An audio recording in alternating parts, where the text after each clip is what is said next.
Hello and welcome to Comic Collecting 101. We're on episode 3 now. Look at that. Wow. Time flies.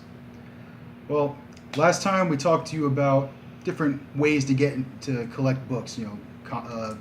Looking at a series, an artist, a writer. This time around, we're going to take a different approach to kind of the same topic. We want to talk to you about types of collectors.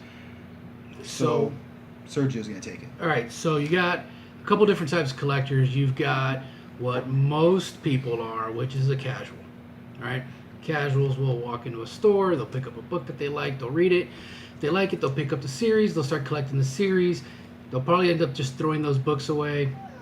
They might collect a couple that they find out online that they're key issues because they're a first appearance, or they see some art that they like and they want to keep it. So, I mean, we have a couple examples of casuals. I think we've got one of casual, actually. Yeah. This was casual. This was casual. Well, I didn't submit it.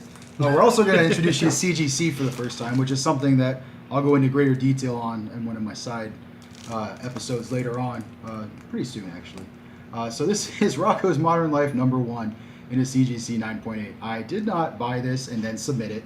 That would have been ridiculous. Somebody else thought it was a good idea to submit this. Not the fact that this is CGC, but the fact that there's a Rocco's Modern Life series in the first place. And there's all kinds of stuff there. You can collect Mario Brothers, you can collect Mega Man, you can collect and other things that aren't Nintendo. If it exists, there's comics for it. Yeah. Straight But up. I bought this, unfortunately, because it was CGC, I did have to pay a little bit of a premium. It's a 9.8 also, scale of 10. We'll go into that later as well.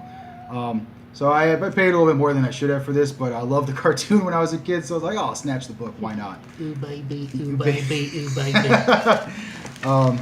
Lots of life lessons in Rocco's Yes, Modern Life. Don't absolutely. underestimate the power of Rocco's Modern Life. Absolutely. But additionally, casuals, a lot of the stuff we talked about in the last episode, people who just want to collect a particular artist, looking for cool covers. And if you are hard at work collecting a particular series, and say the series takes a turn, new artistic team takes over, new writer, whatever the case may be, casuals generally have no problem dropping that series and picking up something else. Like Sergio said, they may keep the books, they may toss them, they may sell them on for a loss, a portion of the cover price. It really doesn't matter. I mean, what matters is that you're getting books that you like and you're enjoying your experience in the world of comics. After casuals, I think we're going to talk about completionists. Now let's do your high end. Let's go to the complete opposite. All right, so we're going to talk about the speculators and the high end. So there are some people who are picking up books based on potential future value, and we call them speculators. And then They speculate. They commit the act of speculation. So here's an example of one that I actually picked up, and the book started rising in price, so I submitted it, and lo and behold, Killer Be Killed #1 in a 9.8. So I did buy this off the rack. Image Books in a #1 are a pretty good bet for some sort of rise in price at some point. The speculation often drives it from cover up to $20 within a month or two of the release. You can't buy a Walking Dead after its month of release for less than $10 in my experience. That normally comes with entertainment news. Yeah. You find out that Killer Be Killed is being turned into a movie or a TV show. Right. That price is going to skyrocket. And that's something for another video, but be warned. Let's say you fall in love with a character that you loved in a movie and you want to go find their first appearance. Get ready to pay a premium. Or you can wait, let that bubble pop, let those prices come down to they're more reasonable. So Batman Adventures 12, which is the first appearance of Harley Quinn, used to go for what, like $1,000? I think 9.8's got up to almost 2 G's at some point, and signed copies may have broken the 2,000 barrier. That's ridiculous. That book's not worth that much. To put it in perspective, a book that was in dollar bins that I had shop owners tell me that were in their dollar bins up until maybe a year before it blew up. Yeah, Which, further reminder, check your dollar bins. There's gold in there. Get into the dollar bins. So that's just an example. Not just because you buy #1s doesn't mean you're a speculator. That's not the case. For example, you could be starting a series. You could be starting a series. Here's an example here. Although this is a variant, but when the New 52 first launched, I picked up Batman #1, and I picked up the variant by Ethan Van Sciver. So now, Skyver. is it Skyver? Skyver. Oh, I've been saying it wrong for years. I picked this up. This is kind of completionist, but it's also not a cheap book. So we're getting into high-end stuff. Yeah. But a step above that, maybe something a little bit older, something more that's going to retain its value. Something like the first appearance of the Silver Surfer, Fantastic Four 48. This particular copy is my copy. I bought it in a shop down here in South Florida, which I don't think we've mentioned, but we're from South Florida. We're in Miami. I picked this up and I went to MegaCon in 2014, and Stan Lee was there. That's the reason I went. So I got Stan Lee to sign this copy. This is part of my collection. I'm never going to get rid of this. It's the last book I have that I know was signed by Stan Lee. So this is a part of my collection forever. But then another example, so just a caveat kind of thing with speculation. Not a caveat, but Side note. Clarification. I'm a big fan of DC's Vertigo imprint, where they print more adult titles or more adult content type series. So when Vertigo releases a new series, I generally try to pick up the number one to see if I want to get into the series, because I am a big fan of what they put out. Not every Vertigo number one is going to become valuable. Just because number one is printed on a book does not mean it's valuable. Please learn that lesson early on. But that's not the same as speculation. That's more putting feelers out, taking a chance on a number one to see if I want to read the series. Yeah, so if and it normally works for TV. If something's going to get picked up for a TV show, it's probably going to come out of Vertigo or Image. Or has already come out on Image. Yeah. Or Vertigo. Top Cow, maybe.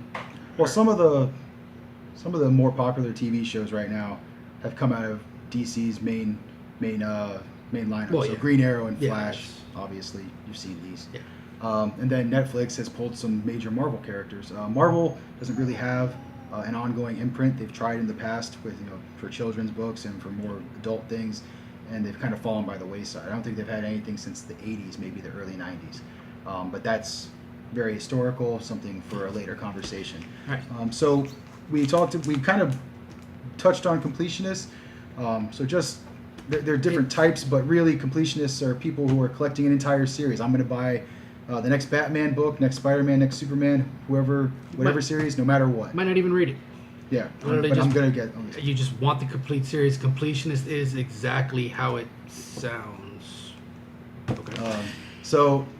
But delving deeper into the world of completionism are some people that you might consider hoarders. They're hoarders.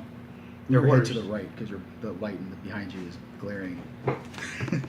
They're hoarders. They're going to pick up not just anything and everything from the series. They're going to get the crap that nobody wants, things that are never going to be worth anything, that aren't good, but they're going to snatch it if they see it. Sometimes running into the problem of I now have 2, 3, 4, 5 of this same issue, which is great if it's Detective 27, but not so great if it's Marvel Super Special. The number's covered by this tag. I can't get it off either. Marvel Super Special Empire Strikes Back. I overpaid for this. I know I did. Or Marvel Super Special number 27. Return of the Jedi.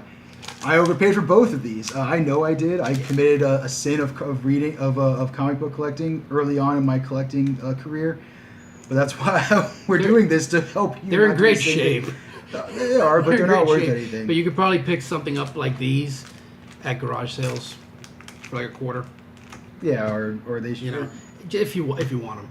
Yeah, I was big on Star Wars. I was grabbing everything I could from the 77 Star Wars series. It was really driven by Disney declaring all old Star Wars content that wasn't the movies and the shows non-canon, and I was afraid that a lot of this stuff would fall by the wayside, so I wanted to snatch it from my collection because I love Star Wars. I love the books. I love the comics, even though some of them aren't very good. Full disclosure, we're being honest with you, they're not that good in a lot of cases. Sure. Some cool covers though. Some okay stories. Okay stories. Um, So those are your types of collectors. That's it, man. Yeah, that's really it. Please keep your eyes peeled for we're going to do some individual bits. So I'm going to show you more of my collection to give you more examples. I'm going to do a little thing about CGC to get you familiarized. I'm going to go all the way back to the first episode, do a little tools of the trade thing, talk about those turtle shells and mylights and all those kind of crazy terms that we used. And I know Sergio is going to do something with history of comics and just talking about things that we like about comics. I love showing off my collection. I'm going to take advantage of that. You've already seen some of it in these last couple episodes. But please subscribe, follow us on Twitter and Instagram. Make sure if you have comments or things you want to see, let us know in these comments. DM us, put it in public comments.